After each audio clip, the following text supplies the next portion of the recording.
চকরিয়ায় বৈষম্য বিরোধী ছাত্র আন্দোলনের ডাকা গণমিছিল কর্মসূচি ঘিরে সতর্ক অবস্থান ও বিক্ষোভ মিছিল করেছে সাবেক এমপি জাফর আলমের নেতৃত্বে উপজেলা ও পৌরসভা আওয়ামী লীগ।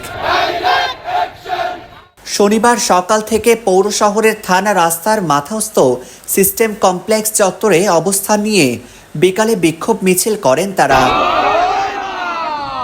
মিছিল শেষে সংক্ষিপ্ত আলোচনায় চকরিয়া উপজেলা আওয়ামী লীগের সভাপতি জাফর আলম বলেন, ছাত্রদের ভিতরে সন্ত্রাসীরা ঢুকে নাশকতা করে বিশ্বের কাছে বাংলাদেশের সুনাম নষ্ট করার চেষ্টা চালাচ্ছে।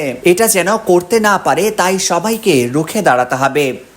দেশের অভ্যন্তরে লোকায়িত স্বাধীনতার বিরোধী শক্তি জামাত এবং ইসলামী ছাত্র শিবির ও বিএনপি অঙ্গ সংগঠনের দ্বারায় তারা ভিন্ন পথে প্রবাহিত হয়ে তাদের আন্দোলনটাকে হাইজ্যাক করে তারা একটি বাংলাও জ্বালাও পোড়াও বাংলাদেশ ধ্বংস করো এই বিশেষ অতিথির বক্তব্য রাখেন উপজেলা আওয়ামী লীগের সাধারণ সম্পাদক আবু মুসা, সহসভাপতি জামাল উদ্দিন জয়নাল, পৌরসভা আওয়ামী লীগের সভাপতি জাহিদুল ইসলাম লিটু।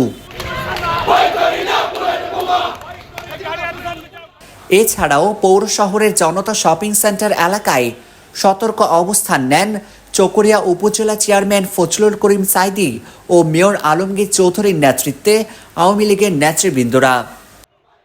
News desk, TTN।